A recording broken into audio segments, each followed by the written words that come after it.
সুপ্রিয় দর্শক, আসসালামু আলাইকুম। আজকের রেসিপিটা দেখার জন্য সবাইকে স্বাগতম জানাচ্ছি। আজকে আমি খুবই মজার একটি পিৎজা রেসিপি শেয়ার করব। আর এই পিৎজাটা তৈরি করার জন্য কোনো রকম পিৎজা সসের প্রয়োজন নেই। আর এই রেসিপিটা যদি বাসায় একবার ফলো করেন আর পিৎজা তৈরি করেন, তাহলে বাহির থেকে পিৎজা কিনে খাওয়া কিন্তু ভুলেই যাবেন। তাহলে চলুন রেসিপিটা দেখে নিই। আর রেসিপিটা ভালো লাগলে কিন্তু চ্যানেলটা সাবস্ক্রাইব করতে ভুলবেন না।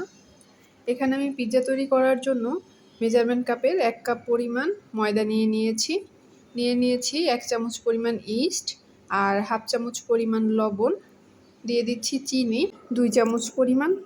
এখন আমি সব শুকনো উপকরণগুলো একটা চামচ দিয়ে ভালোভাবে নেড়েচেড়ে মিশিয়ে নিচ্ছি। আর এই 1 কাপ পরিমাণ ময়দা দিয়ে মাঝারি সাইজের কিন্তু বেশ বড়সড় একটা পিৎজা তৈরি করা যাবে। তো এখন আমি এখানে কুসুম গরমের থেকে কিছুটা বেশি গরম পানি নিয়ে এটাকে একটা ডো তৈরি করব। প্রথম দিকে আমি একটু চামচ দিয়ে মিশিয়ে নিচ্ছি, এতে করে হাতে খুব বেশি আর লাগার ভয় থাকে না। এই পর্যায়ে আমি চামচটা সরিয়ে নিয়ে হাত দিয়ে দেখতে পাচ্ছেন একটা ডোর মতো তৈরি করে নিচ্ছি। তো এখন এই পর্যায়ে আমি এর মধ্যে দিয়ে দিব 2 টেবিল চামচ পরিমাণ সয়াবিন তেল।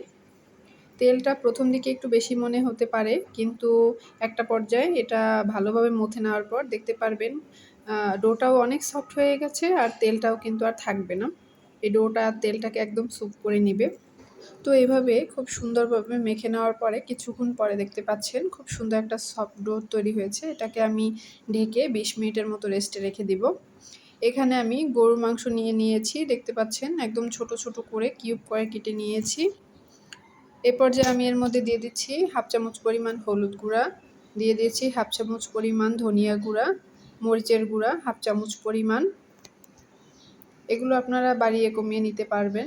লবণ দিয়ে দিয়েছি স্বাদ মতো, দিয়ে দিয়েছি ভাজা জিরার গুঁড়া হাফ চামচ পরিমাণ, পেঁয়াজ বাটা দিয়ে দিয়েছি 2 চামচ পরিমাণ, আদা বাটা দিয়ে দিয়েছি হাফ চামচ পরিমাণ, রসুন বাটা দিয়ে দিয়েছি 1 চামচ পরিমাণ। এই পর্যায়ে দিয়ে দিলাম ভিনেগার 1 চামচ পরিমাণ। ভিনেগারটা মাংসটা খুব দ্রুত সিদ্ধ করবে। দিয়ে দিয়েছি 1 চামচ পরিমাণ সয়া সস আর হাফ চামচ পরিমাণ বারবিকিউ সস। এই বারবিকিউ সসটা না থাকলে স্কিপ করতে পারেন, তবে দিলে অনেক ভালো হয়। সব কিছু মিশিয়ে নিচ্ছি। মিশিয়ে নিয়ে এটাকে আমি রেস্টে রেখে দিব 5 থেকে 10 মিনিটের মতো। 10 মিনিট পরে আমি এটাকে এখন ফ্রাই করে নেব। চুলায় আমি দুপুরে বেরেস্তা করেছিলাম, সেই তেলের মধ্যে আমি তেলটা কিছুটা গরম হওয়ার পরে এই মাংসটা দিয়ে দিয়েছি। মাংসটা দিয়ে প্রথম দিকে একটু নেড়েচেড়ে দিতে হবে 3-4 মিনিট। 3-4 মিনিট এভাবে একটু ভেজে নিয়ে এর মধ্যে এটাকে ঢাকনা দিয়ে ঢেকে 5 থেকে 10 মিনিটের মতো এটাকে মিডিয়াম আঁচে একটু ভেজে নিতে হবে। চুলার আঁচটা সবসময় খেয়াল রাখতে হবে। আর এদিকে আমি চলে এসেছি, যে ডোটা আমি রেস্টে রেখেছিলাম সেই ডোটাকে আমি এখন প্রস্তুত করে নিব। ডোটাকে আমি প্রথম দিকে একটু এভাবে মেখে নিচ্ছি। মেখে নেওয়ার পরে ডোটাকে একটু গোল করে নিতে হবে। এই যে চারপাশ থেকে এভাবে এনে এভাবে গোল করে নিতে হবে, এতে করে পিৎজাটা একদম গোল হবে, খুবই সুন্দর হবে। তো এদিকে আমি একটা স্টিলের থালা নিয়েছি।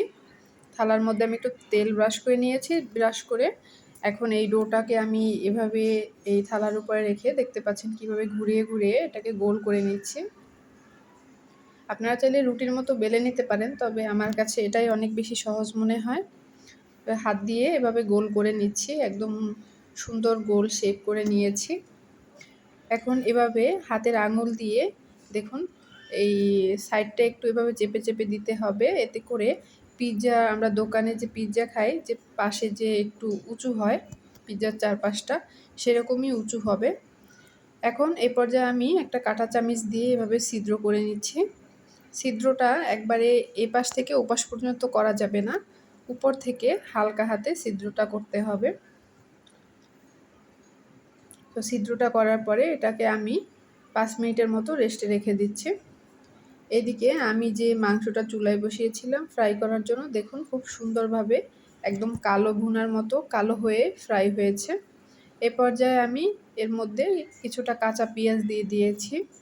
পেঁয়াজটা দেওয়ার পরে আমি 2-1 মিনিট একটু ভেজে চুলাটা অফ করে এটাকে চুলা থেকে নামিয়ে নিচ্ছি। এখন আমি পিৎজাতে ব্যবহার করার জন্য ক্যাপসিকাম কেটে নিচ্ছি। ক্যাপসিকামটা আমি এভাবে মাঝখান থেকে কেটে নিয়ে দেখুন ছোট ছোট লম্বা লম্বা করে এটাকে কেটে নিতে হবে, পাতলা পাতলা করে। আপনারা যেভাবে দিতে চান সেভাবেই দিতে পারেন, চাইলে এভাবে দিতে পারেন, অন্যভাবেও দিতে পারেন কেটে, আপনাদের যেমন ইচ্ছা হয়। আর আমি তো এখানে গরুর মাংস নিয়েছি, আপনারা চাইলে কিন্তু সেমভাবে আপনারা মুরগির মাংসটা দিয়েও করতে পারবেন, সেটা অনেক মজা হবে খেতে। এ পর্যায়ে আমি কিছুটা গাজর কুচি করে নিচ্ছি একটা গ্রেটার দিয়ে। তো গাজরটা কুচি করে নেওয়া হয়েছে। এখন আমি এখানে একটা মিশ্রণ তৈরি করব। এজন্য এখানে আমি 5 চামচ পরিমাণ মেয়োনিজ নিয়ে নিচ্ছি।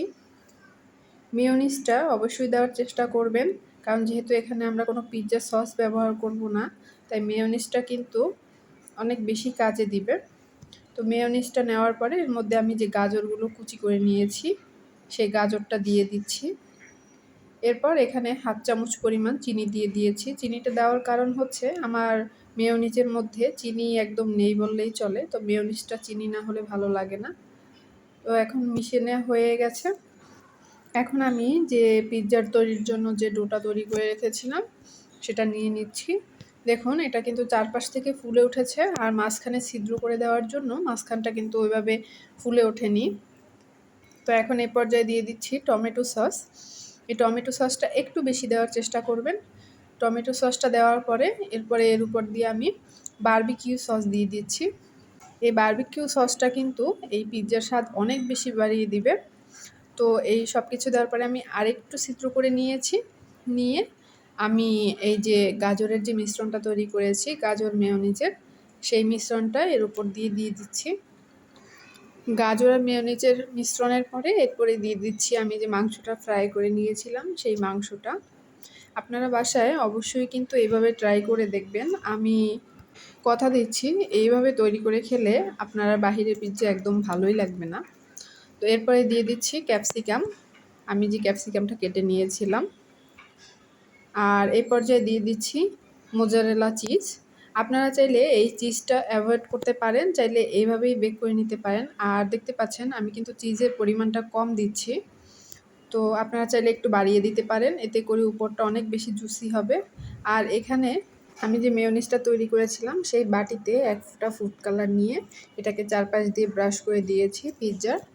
তো এখানে আমি চুলার উপরে একটা প্যান 10 মিনিটের মতো প্রিহিট করে নিয়েছি। এখন আমি এই পিৎজার বাটিটা এর মধ্যে বসিয়ে দিচ্ছি। দিয়ে এর মধ্যে আমি কিছুটা অরিগানো ছিটিয়ে দিচ্ছি।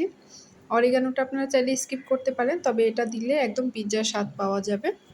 তো এখন আমি এটাকে ঢাকনা দিয়ে মিডিয়াম আঁচে এটাকে আমি 15 থেকে 20 মিনিটের মতো এটাকে বেক করে নিব। আপনারা চাইলে মাঝখানে এটাকে চেক করে দেখতে পারেন। তো আমি 20 মিনিট পরে দেখুন এটাকে চেক করে দেখেছি, এটা একদম হয়ে গেছে। এটাকে আমি এখন নামিয়ে নিচ্ছি। দেখুন কতটা পারফেক্ট একটা সুন্দর পিৎজা তৈরি হয়েছে। আর এত পারফেক্ট পিৎজা বাসায় তৈরি করা গেলে কিন্তু আর দোকান থেকে এত টাকা দিয়ে কিনে খাওয়ার কোনো প্রয়োজনই হয় না।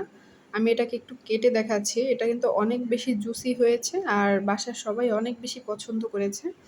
এজন্যই আপনাদের সাথে এই রেসিপিটা শেয়ার করলাম। তো আমার রেসিপিগুলো ভালো লাগলে অবশ্যই কিন্তু আমার চ্যানেলটা সাবস্ক্রাইব করতে ভুলবেন না। আর আমাকে সবসময় ভালোবেসে যাবেন, সাপোর্ট করে যাবেন। আমি ফিরে আসবো আবার নতুন কোনো রেসিপি নিয়ে। সেই পর্যন্ত অবশ্যই ভালো থাকবেন, সুস্থ থাকবেন। আল্লাহ হাফেজ।